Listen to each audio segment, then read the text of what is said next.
નમસ્તે વિદ્યાર્થી મિત્રો, આજે વાત કરવી છે ધોરણ 6 અને વિષય સામાજિક વિજ્ઞાનના ચેપ્ટર નંબર 12 નકશો સમજીએના સંપૂર્ણ વિદ્યાર્થી મિત્રો સોલ્યુશન મેળવીશું. એ પહેલાં ચેનલની અંદર પ્રથમ વખત આવ્યા છો તો વિદ્યાર્થી મિત્રો ચેનલને ખાસ સબસ્ક્રાઇબ કરી દેવી. વિદ્યાર્થી મિત્રો, પાઠ નંબર 12 નકશો સમજીએ. નકશો સમજીએના પ્રશ્ન નંબર 1ની વાત કરીએ તો ખાલી જગ્યા પૂરવાની છે. મેપા મુંડી ખાલી જગ્યા ભાષાનો શબ્દ છે તો આવશે લેટિન. નકશાના મુખ્ય અંગો છે તો 3 અંગો છે. સાંસ્કૃતિક નકશાની અંદર વિગતો દર્શાવેલી હોય છે તો આવશે માનવ સર્જિત. પ્રશ્ન નંબર 2, નીચે અ વિભાગની વિગતો સામે બ વિભાગની વિગતો જે છે તે આપણે જોડવાની જે છે તે રહેશે. તો વિદ્યાર્થી મિત્રો, આપણે કેવી રીતે જોડવાનો છે તો અહીંથી સૌથી પહેલાં સમજી લઈએ કે આ પ્રમાણ માપ છે. તો વિદ્યાર્થી મિત્રો, પ્રમાણ માપ આપણે જોડવાનું છે તો એને આપણે સીધું જોડી દઈશું ડી સાથે. તો ડી સાથે તમે આ રીતે પણ જોડી શકો છો, અથવા તો અહીં મેં લખ્યું છે આ પ્રકારે પણ લખી શકો છો. પીઓ એટલે પોસ્ટ ઓફિસ, એ સાથે જોડીશું. અહીં આપણને ઉત્તર દિશા બતાવે છે તો એને ઈ સાથે જોડીશું. ત્યાર પછી આંતરરાષ્ટ્રીય સીમા છે તો બી સાથે જોડીશું અને નદીને સી સાથે જોડીશું. ખરા ખોટાની વાત કરીએ તો વિદ્યાર્થી મિત્રો, મહાસાગર એ સાંસ્કૃતિક નકશામાં દર્શાવેલા હોય તો ખોટું છે. તો અહીં આપણે શું કરી દઈશું? ખોટાની નિશાની કરીશું. નકશામાં વનસ્પતિનો પ્રદેશ લીલા રંગથી દર્શાવેલો હોય છે તો સાચું છે. ભારત જે છે પૃથ્વી ઉપર ઉત્તર પશ્ચિમ ગોળાર્ધમાં આવેલો છે તો ખોટું. જુદા જુદા ખંડ દર્શાવતો નકશો એ મોટા માપનો નકશો છે તો એ પણ આવશે ખોટું. નીચેના પ્રશ્નોના ઉત્તર 1-2 વાક્યમાં લખવાના છે. તો હેતુ આધારિત નકશાના પ્રકારો. તો હેતુ આધારિત નકશાના મુખ્ય 2 પ્રકાર છે, પ્રાકૃતિક નકશા અને સાંસ્કૃતિક નકશા. રૂઢ સંજ્ઞા એટલે શું? તો નકશામાં જુદી જુદી પ્રાકૃતિક અને સાંસ્કૃતિક વિગતો દર્શાવવા માટે વિશિષ્ટ ચિહ્નો વપરાય છે. દાખલા તરીકે રેલ માર્ગ દર્શાવવા માટે આવી રેખા વપરાય છે. તો આ ચિહ્ન તમે જોઈ શકો છો.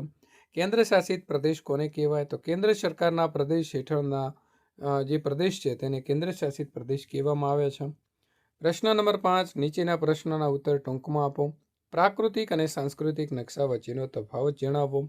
તો પ્રાકૃતિક નકશા, તો એ પ્રાકૃતિક નકશામાં કુદરત નિર્મિત વિગતોનું આલેખન હોય છે. આ નકશાની અંદર પર્વતો, ઉચ્ચ પ્રદેશો, મેદાનો, નદીઓ, મહાસાગર વગેરે પૃથ્વીના પ્રાકૃતિક ભૂમિ સ્વરૂપો દર્શાવવામાં આવેલા હોય છે. વન્ય પ્રાણીઓ, વનસ્પતિ, જંગલો, ખનિજો વગેરેનું વિતરણ દર્શાવતા જે છે તે નકશાઓને પ્રાકૃતિક નકશા કહેવાય. સાંસ્કૃતિક નકશાની અંદર માનવ નિર્મિત વિગતોનું આલેખન હોય છે. આ નકશામાં માનવીની વિવિધ પ્રવૃત્તિનો નિર્દેશ કરેલો જોવા મળે છે. માપના આધારે નકશાના પ્રકાર જણાવી. નાના માપના નકશાના 2 ઉદાહરણ લખવાના છે. તો પ્રમાણ માપના આધારે નાના માપના નકશા અને મોટા માપના નકશા, એ પ્રકારે 2 પ્રકાર પડ્યા છે. નાના માપના નકશા કોને કહેવાય? તો નકશા પોથીમાં આપેલા તમારા એટલાસના નકશા અને દિવાલે ટાંગવાના નકશા, તો વોલ મેપ્સ આવે છે તેને આપણે નાના માપના નકશા કહીશું. નકશાના મુખ્ય અંગ જણાવી પ્રમાણ માપ વિશે લખવાનું છે. તો નકશાના મુખ્ય 3 અંગો છે, દિશા, પ્રમાણ માપ અને રૂઢ સંજ્ઞાઓ. તો પ્રમાણ માપની વાત કરીએ તો પ્રમાણ માપ એટલે નકશા પરના કોઈ પણ 2 સ્થળો વચ્ચેનો અંતર અને પૃથ્વી સપાટી ઉપરના તે જ સ્થળો વચ્ચેનું વાસ્તવિક અંતર વચ્ચેનું પ્રમાણ. પ્રમાણ માપ 1 સેન્ટીમીટર એટલે કે 100 કિલોમીટર એટલે કે નકશામાં દર્શાવેલા 1 સેન્ટીમીટર બરાબર પૃથ્વી ઉપરનું વાસ્તવિક અંતર 100 કિલોમીટર થાય છે. નકશાના આધારે ભારતનું સ્થાન વિશે તમારે ટૂંકમાં લખવાનું છે. તો વિદ્યાર્થી મિત્રો, ભારત ઉત્તર પૂર્વ ગોળાર્ધમાં એશિયા ખંડના દક્ષિણ ભાગમાં લગભગ મધ્ય સ્થાને આવેલો છે. તે આશરે 8.4 અંશથી લઈને 37.6 ઉત્તર અક્ષાંશ વચ્ચે આવેલો દેશ છે. ભારત પશ્ચિમ છેડો 68.7થી પૂર્વ રેખાંશ વૃત્તથી લઈને પૂર્વ છેડો જે છે તે 97.25 અંશ પૂર્વ રેખાંશ વૃત્ત પર આવેલો છે.